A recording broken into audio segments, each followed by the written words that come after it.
What's up, guys? Welcome to Dynasty Drip. Today, we're going to come at you with our favorite undervalued players in auction draft, the best budgets, the best deals, players to target later in the draft, all of the above. We got you for all of your auction needs this offseason.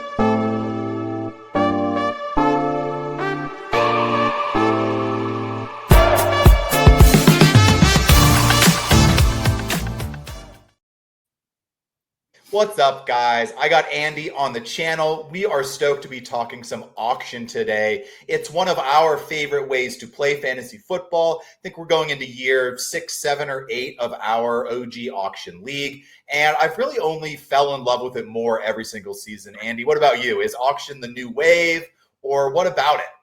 I would love more leagues to be auction leagues just because you can go get who you want.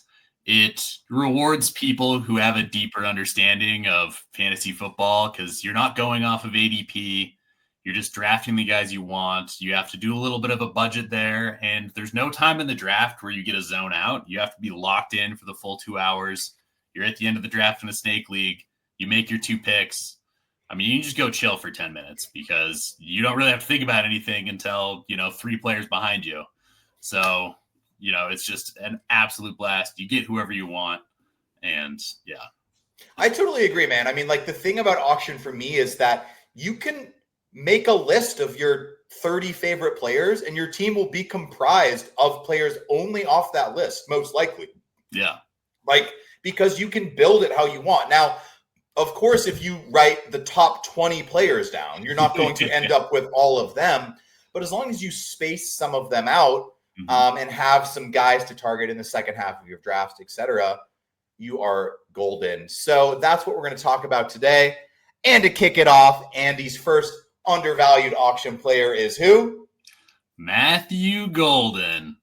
He is just growing in my heart, making me feel some kind of way. This might be a little bit of a homer take, so, viewer discretion advised, but there has been nothing but positives coming out of Packers camp since he was drafted, really. But through training camp, through the preseason games, just the plays that he's made, how he's learning the offense, it's all been positive, which, usually coaches talk positive. But I think the big key there is there's nothing that has been really negative about it.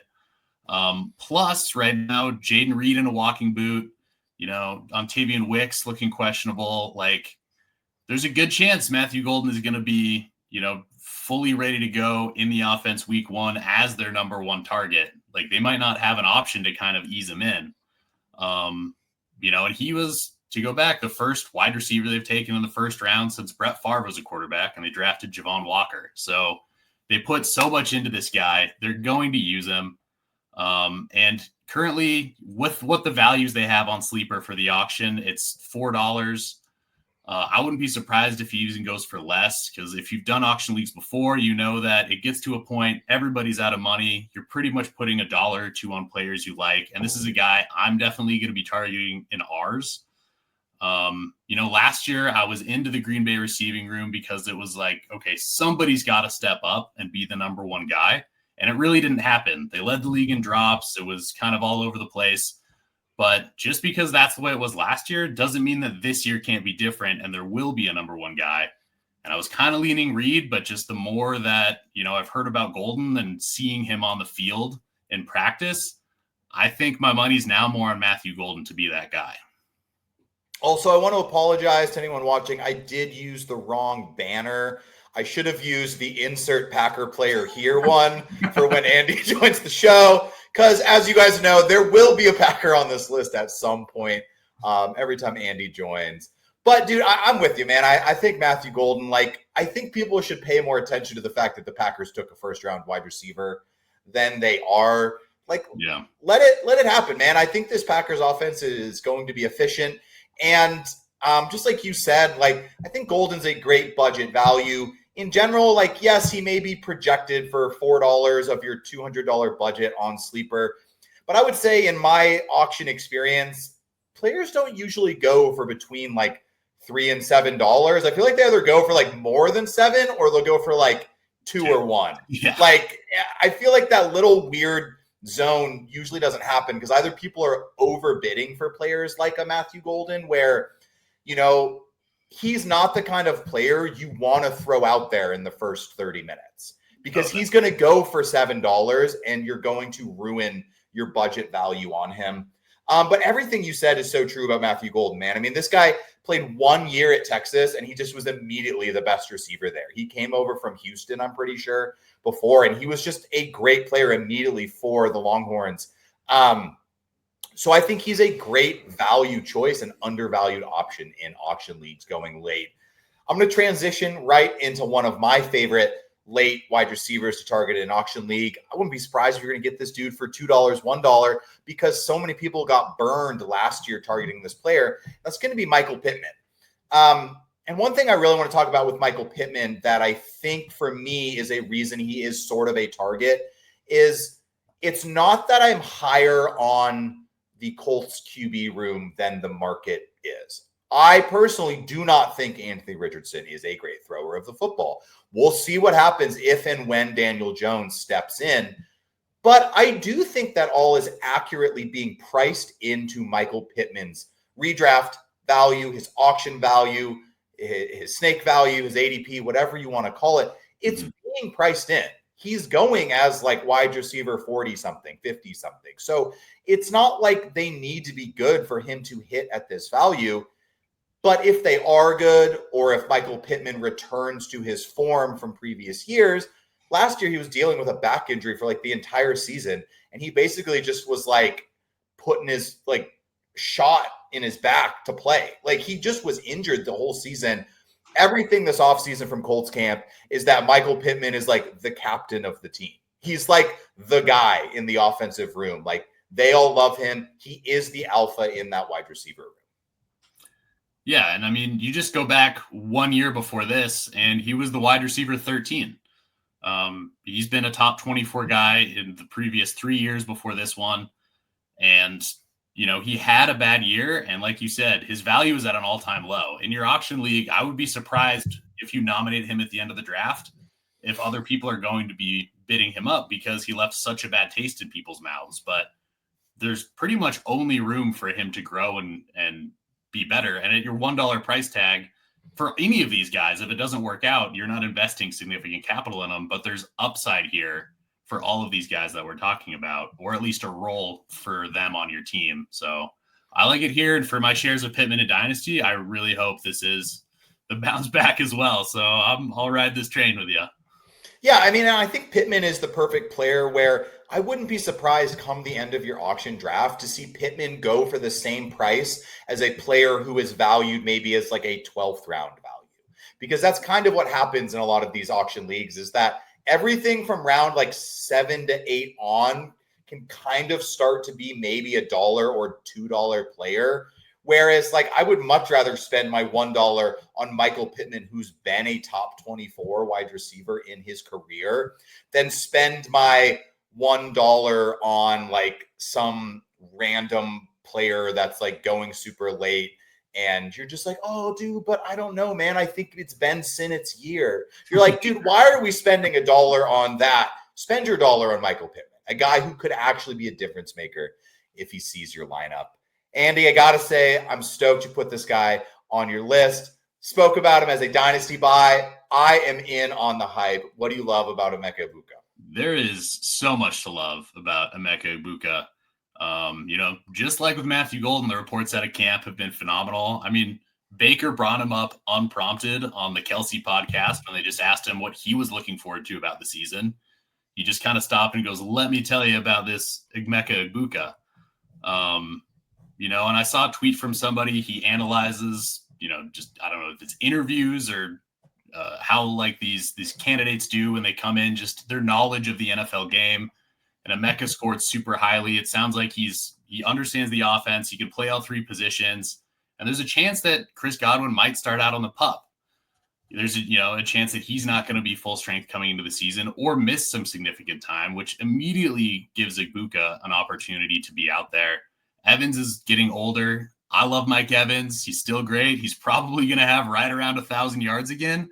But Baker threw for 4,500 yards last year. There's a lot a lot of balls to go around. They invested first round capital. He's a great wide receiver. He understands the game. It sounds like he's doing everything right. And they absolutely love him in Tampa Bay, which means I would love to have him on my fantasy team.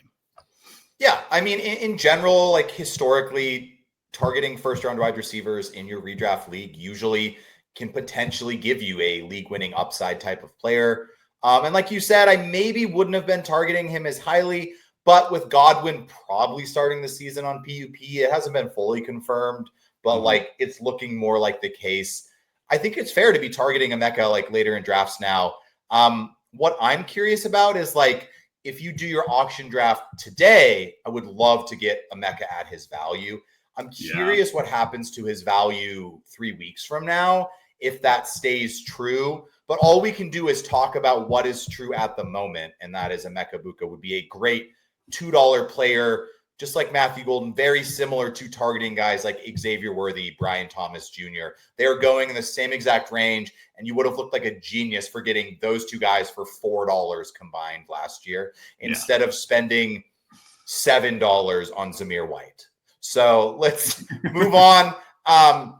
Someone a little less exciting, someone that is going with probably your last pick of your auction draft. And I'm okay with that. But I want to talk a little bit about Wan'Dale Robinson. Especially in a PPR league, I think Wan'Dale should see a great increase in his value depending on your league style. Something about Wan'Dale Robinson that I think is being overlooked is probably the thing that pushes Wan'Dale down more than anything else is that people are like, well, dude, Malik Neighbors is there. Like Malik Neighbors is going to get so many targets this year. Like Malik Neighbors is going to be such a good player. Malik Neighbors had 190 targets last year. Okay. I really doubt that number goes up. Like it could. It probably won't. Wan'Dale Robinson had over 100 targets as well. I actually think he was closer to 150 than he was to 100. So those two players can exist together. And like the thing with Malik Neighbors is being given a bump, and it's totally fair. Malik Neighbors is an absolute stud. These two players can coexist. I don't think Wan'Dale Robinson thriving would kill any sort of value for Malik Neighbors. But Malik Neighbors is receiving a bump because of projected better quarterback play, whether it's Russell Wilson, Jameis, the rookie, obviously, Dart. I don't think that same bump is really being given to Wan'Dale Robinson. Now, of course, dude, this dude is going as like a late round flyer. But I think for me, like if you're sitting there at the end of your auction draft and you're looking for a guy that you probably could plug into your wide receiver 3 or your flex position here and there and see how the season starts, like who's to say that Wan'Dale Robinson doesn't get a third year like wide receiver increase? Like he could be a better player than he was last year. He doesn't have to be the same guy. I mean, yeah, he had a very, very low ADOT and he wasn't league winning by any point, but he could improve. Like we still need to think that third year wide receivers can get better, even though we've seen so many rookie breakouts recently. Yeah. Like you said, just because more rookies are breaking out now doesn't mean that guys can't get better a little bit later. That quarterback play is going to help him too. And I've got his numbers right here. Last year, 97 receptions and 140 targets. And that wide receiver room really hasn't changed. I'm not really worried about the other guys coming in and taking Wan'Dale's role. He has an established role in that offense. And, Malik Neighbors is going to get his, and he's going to feast. And he's going to leave all of these crumbs behind. And Wan'Dale's a guy who's going to feast up on all those crumbs. And he's going to get you points. I think he's a really, really safe player to have. If you find yourself, you spent up on a few studs and you're like, oh man, I have like no money left. I need to fill out my roster. I'm going to take some upside shots. I think Wan'Dale Robinson would be a great guy to throw on the roster because, he's probably not going to, have a monster year, but I think he's going to have, a similar amount of targets, around 100 receptions and a few touchdowns. And that's going to be super valuable getting you through, week to week, through buys, through injuries, through whatever. So I like it.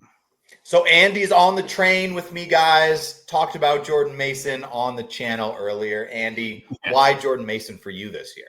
Man, he's a good running back, and he's in a good situation. He was a monster at the beginning of the season last year. He was top 5 RB until he got hurt. The Vikings brought him in, and they wanted him to be the guy that Ty Chandler was last year, or they wanted Ty Chandler to be this guy. Basically, I don't think they want to give Aaron Jones all the work, who is an electric running back, but he's a little smaller, and he does his job really well when, he's in for 50% of the snaps, and he can go be explosive. But, as I love Jones, he's one of my favorite Packers of all time. But, being the kind of runner that he is and being a little bit smaller, he sometimes does get hurt. And I think they want to keep him fresh, and they want to balance this rushing attack. And so they got some thunder in there with Jordan Mason. And he showed that he can be a great running back last year. He's on a great offense. And so I think even if Aaron Jones stays healthy, there's flex appeal for Jordan Mason. He's going to get touches. He's going to get a snap share. And if anything does happen where Aaron Jones goes down, all of a sudden Jordan Mason's the number one guy on a good offense. And, we're talking RB1 territory. Plus JJ McCarthy being basically his rookie year, you would imagine maybe they want to try and, really get the running game established to get him in a rhythm. So maybe there's a few more carries, or they try and focus on that part of the game a little bit more to get him going. So there's a lot of reasons why I'm liking Jordan Mason this year at the end of drafts. Yeah, I think what you said is it's basically spot on for Jordan Mason. I don't need to repeat too much of what I've said before, but not only do I think he's probably just going to get worked in as an every week player for the team, where he brings potential like flex upside, I guess, to your team. Yeah. Like, I don't think you're going to want him to be your RB2 on any week to week basis unless Aaron Jones gets hurt. Last year, Aaron Jones had 255 carries. Wouldn't be surprised to see that number a little closer to 200 probably this year. I mean, ESPN has Aaron Jones as playing 17 games last year. Did he not get hurt at all? I looked through it. He was healthy the whole time last year. You go back the year before, he missed a significant amount of time. Yeah. He kept it together last year, but he started out the year at about 50% of snaps. Then they saw, Ty Chandler's not doing it. And then he had a few bump ups where he was in around 80 or so, down to 20. So I think he got tweaked in a game. And then they tried to keep him like the 60-ish percentile. And so I think now that they have, another person in there who can deliver a good, give them something on the ground more than Ty Chandler could, I wouldn't be surprised if that's closer to a 50-50 split. I mean, they traded for him, right? I think we need to follow what the coaches are telling us, which is last year they wanted to be Ty Chandler. They started out with a split. They fell out of love with Chandler. They brought in Cam Akers, who actually started to see a higher touch share kind of towards the end of the year last year.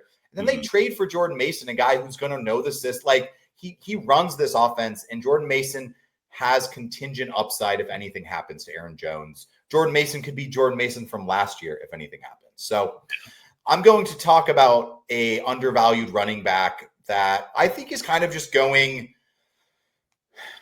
I think for me, a lot of times what I like to think about when I'm trying to find budget players in auction is who are players that are being a little more hyped and guys I'm not targeting, and then who is falling because of that. And what I mean by that is Caleb Johnson is being more hyped in a redraft sense than I think I'm comfortable taking him. I just don't know if Pittsburgh's really going to fully trust a rookie with Aaron Rodgers there and this like all-in mentality with the 1 year of Rodgers. I really feel like Warren and Caleb Johnson should at least be going like back to back, but like Caleb Johnson's probably going to go for like $5 to $10, and you're probably going to get Jaylen Warren for $1. So just that alone is enough of a value for me that these two players should really be valued the same. And I really think at the end of the season, people may look at each other and be like, why didn't we think Jaylen Warren was going to outscore Caleb Johnson? Like, it seemed to be pretty clear it was going to happen, that they're going to trust him in pass protection. He's going to know the playbook better. Like, Mike Tomlin is not some sort of like guy to not like go with like what his veterans want. And like Aaron Rodgers, if he wants Jaylen Warren will play. That is very true. Aaron Rodgers quite notorious for wanting guys who know where they're supposed to be. And another thing to echo this, who is the offensive coordinator for the Pittsburgh Steelers? Our boy, Arthur Smith. Artie Smith. He had Bijan Robinson in Atlanta, and look how many carries Tyler Algier got. So he doesn't seem like the guy who wants to run one guy out there, especially a rookie. And so, unless you think Caleb Johnson is that much better than Bijan Robinson was, like, Jaylen Warren's still a good player. He's going to get on the field. Like, I don't think this is 100% Caleb Johnson's backfield. There is a spot for Jaylen Warren in an Arthur Smith offense, especially. So talking about murky backfields, Tank Bigsby, he's my bet too if I had to take a pick. But Andy, convince the viewers here, why is Tank Bigsby a value in your auction draft? It's another guy who I think a lot of these running backs on the Jaguars are all probably going to be like a $1, $2, $3 at the end of your drafts. And Bigsby's the guy that I would be wanting to take that shot on. Just some of the reports are out of camp right now is that he's doing a lot more of the reps on first and second down. Etienne's coming in on third down. And Tootin, we'll see. He's a rookie, so he's probably just getting kind of worked in, understanding the system. Maybe later in the season he starts to take over. He has looked explosive in some of the preseason games, but Bigsby has looked good as well. With the new head coach coming over, Liam Cohen was the OC for the Bucs. You can't make direct comparisons for players, but it seems like Tank Bigsby is getting that kind of Bucky Irving role. Don't know if he's as good as Bucky Irving. We'll see how this offense functions, but he would be my bet as to the player who's going to get at least the first opportunity to be the guy in Jacksonville. And there's probably still going to be a rotation, but he's the guy that I would want out of those three.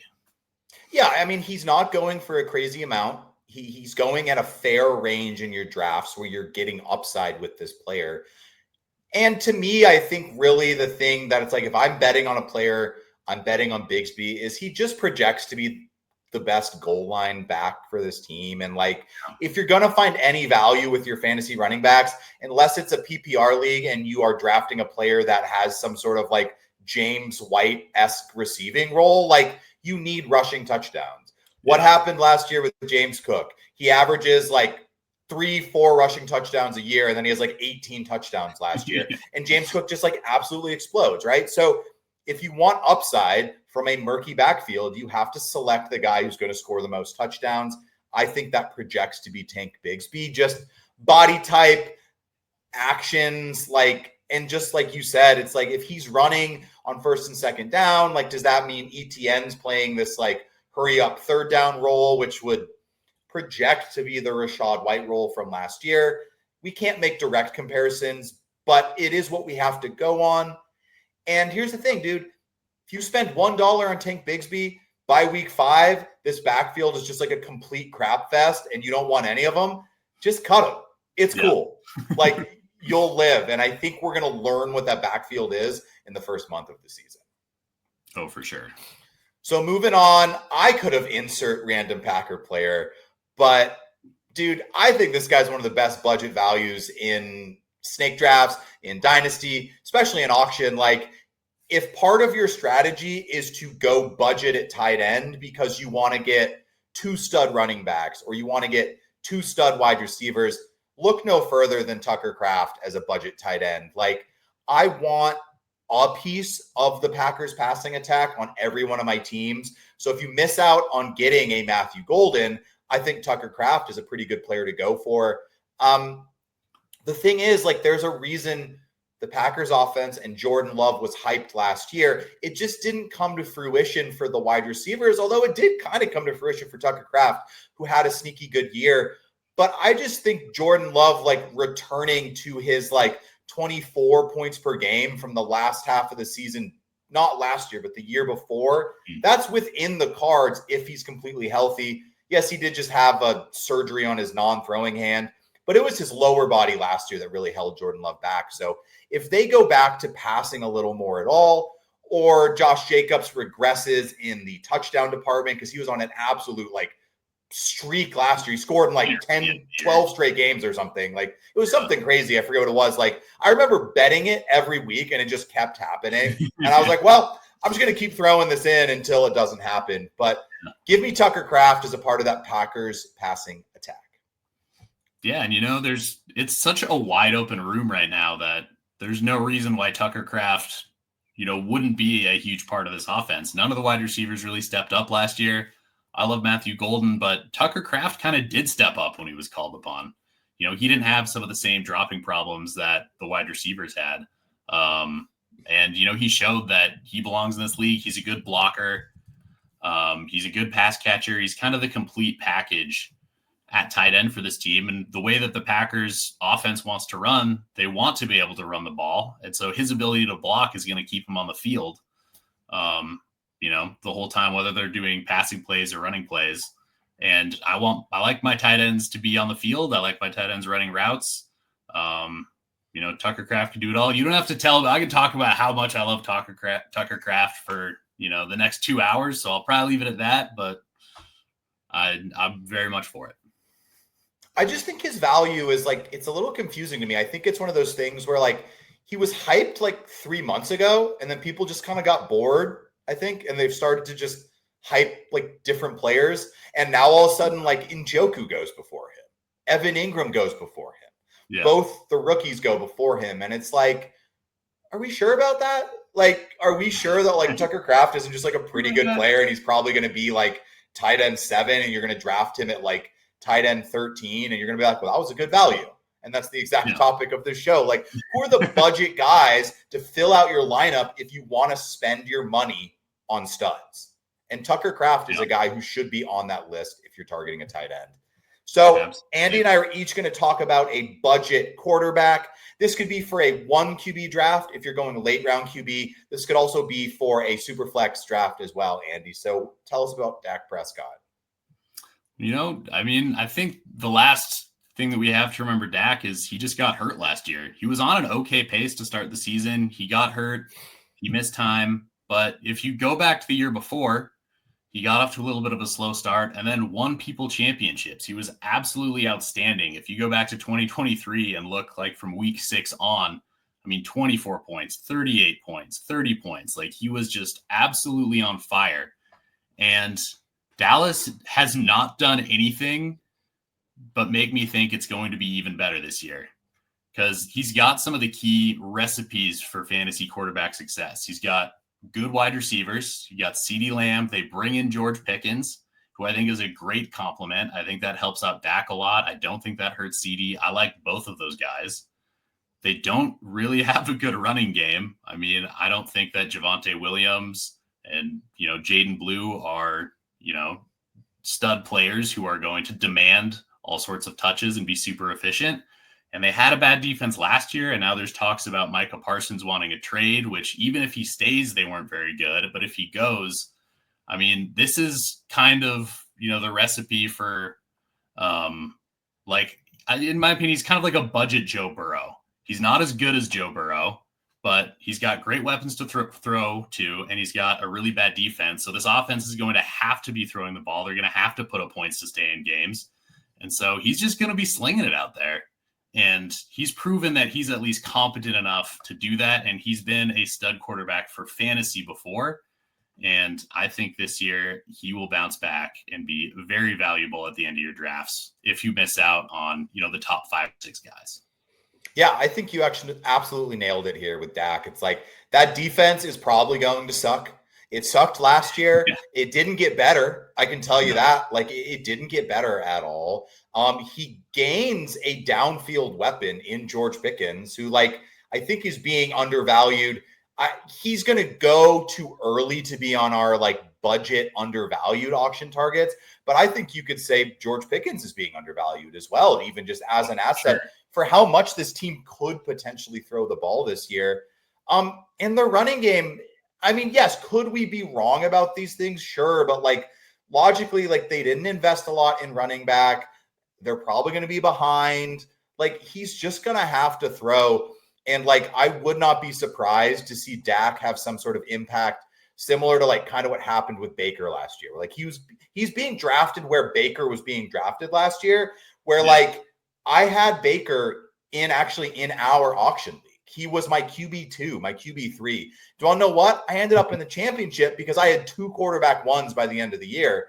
And I think that's what Dak Prescott's like going to be. Like, especially if you're in like a super flex draft or something, this guy has so much upside out of your quarterback 2 position. Now, you are going to have to spend more on him than you would have to spend on like a Cam Ward or like JJ McCarthy, maybe, but I don't know. Like, sometimes like hype, it does weird things, and old players can somehow sneak into it, like just kind of fall down the ranks. And leading right into my guy, to talk about a post-hype sleeper, Trevor Lawrence. Like, if you had told people 7 years ago that Trevor Lawrence would be going like QB 20, like after he was just like the god of all gods, like #1 asset in Dynasty fantasy football, like, I mean, I don't think people would believe you. And for me, I don't like, yes, I do think there's risk with Trevor Lawrence. We've been burned by him. He's had some up and downs in his career, but I don't think the upside of them having 2 potentially top 20 wide receivers is being baked in enough to Trevor Lawrence, along with a coaching change, what I think is going to be good for him. I mean, I'm not going to overcomplicate this one with Trevor Lawrence. Like, he is the perfect upside quarterback 2 or upside quarterback to target in like the last couple rounds of your auction draft if you need a starter, because just like we spoke about with Tank Bigsby, Trevor Lawrence, you're going to know what's up in the first month. Like, if you get Trevor Lawrence and you're like, yeah, he's still pretty sketch, I'm out. And then you just go pick up someone who drafted 2 quarterbacks and then they drop someone for a waiver wire darling, and it's like it never happened. But if he uses his legs a little bit, Travis Hunter hits along with Brian Thomas Jr., this passing attack could, like, Trevor Lawrence could be a QB1. Yeah, and when you're targeting late round quarterbacks, it's like, I don't want a guy who's probably going to finish the year as, you know, quarterback 15, 16 and be safe. It's like, I want to go after a guy who could take a big step forward. And Thomas going into year 2, adding Travis Hunter, coaching change, like, he's got, you know, more weapons than he's ever had to be able to throw the ball to. And I like, you know, the coach that they hired. The Bucs offense last year was absolutely on fire. So if they can bring a little bit of that up to Jacksonville, then he's got a recipe for taking a big leap. So, you know, I can see where he could wind up that way. You know, I could kind of see it, you know, going the other way as well, but he's a guy I'm very much willing to take the risk at the end of drafts as a quarterback 2, or, you know, if I just want to, you know, shoot for some good upside. So yeah, I mean, I think in your auction league, just to finish the video off here, because we're talking about quarterbacks, in a 1 QB league, these are late round guys. In a super flex format, I tend to like and lean towards getting 1 stud kind of pillar quarterback. And then I like to get 2 guys cheaper late. So like, if you're telling me I'm coming out of the draft with Patrick Mahomes and then Trevor Lawrence and Dak Prescott or something, like, I would feel amazing about that, because you have 2 upside guys that have a chance to hit. But Andy, thank you for joining us for our budget undervalued auction targets. We're going to try to come at you guys with more auction tips, especially for the off season. So make sure to check out the channel for other auction videos. We're going to have a tips and tricks video as well. But Andy, thanks for joining as always. Happy to have the Flex Friday representation. Baby, I gotta get stretching for. I know, dude. I am ready. I'm so ready for Flex Friday. For those that join, just stay tuned. We'll be at you again with Flex Friday this year. But thanks for joining the channel. Hit like, hit subscribe. We appreciate you guys.